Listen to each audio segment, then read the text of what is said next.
പേടിക്കാ ചോദിച്ചു തോന്നി. പക്ഷെ ചേച്ചിയാ നല്ലോണം പേടിച്ചത്. ഇത് അക്ഷയന്റെ വീടാണോ? ആളിവിടെ ഉണ്ടോ? ഒന്ന് കാണാനിരുന്നേ. ഒരു വണ്ടി തട്ടിയ പ്രശ്നം പറയാം. ആ അപ്പൊ 2 ദിവസം മുന്നേ ആളെ വണ്ടി ഞങ്ങളെ വണ്ടിയിലൊന്നും തട്ടിയിട്ടുണ്ടായിരുന്നു. ആ അതന്നെ. ഇതല്ല, വേറൊരു പുതിയ കാറായിരുന്നു, ഒരു ബലാനോ. അഡ്രസ്സൊക്കെ തന്നത് അയാൾ തന്നെയാണ്. ക്യാഷ് തരാറിട്ട് ഇതുവരെ കിട്ടിയിട്ടില്ല. വണ്ടിക്ക് എന്താ പറ്റി? സ്ക്രാച്ച് ഉണ്ട്, എൻ്റെ വണ്ടിയിൽ സ്ക്രാച്ച് ആയി. അത് പുതിയ വണ്ടിയാണ്, നമ്മൾ ഇറക്കി അധികമായിട്ടില്ല.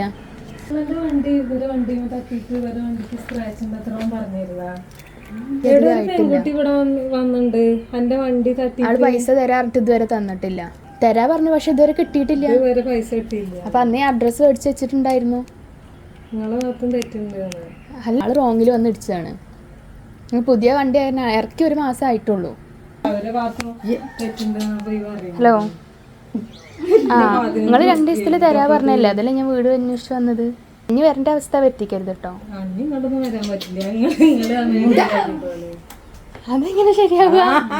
അത് ശരി, ആള് 2 ദിവസത്തിൽ തരാ പറഞ്ഞിട്ടുണ്ട്. ഇനിയും കിട്ടിയില്ലെങ്കിൽ ഒന്നും കൂടെ ഞാൻ ഹസ്ബൻഡിനെ കൂട്ടി വരേണ്ടി വരും കേട്ടോ. Happy birthday. പൊന്നിൽ മിന്നിത്തെളിയാൻ പൊന്നിൻ താരത്തിരിയായി നീ വെണ്ണിൽ എനിക്ക് ചെറിയ ഡൗട്ട് മതി. അമ്മക്ക് ഏകദേശം പിടി കിട്ടി. അത് തന്നെ മനസ്സിലായോ? എന്താ പറയാനുള്ളത് നോക്കി നോക്ക്. പ്രതീക്ഷിച്ചിരുന്നാ കിട്ടുന്ന തന്നിട്ടുണ്ട്, തരാറുണ്ട്. ഇങ്ങനൊന്നും പ്രതീക്ഷിച്ചില്ല അല്ലേ? ഇഷ്ടപ്പെട്ടോ? ആളോട് പറയാനുള്ളത്?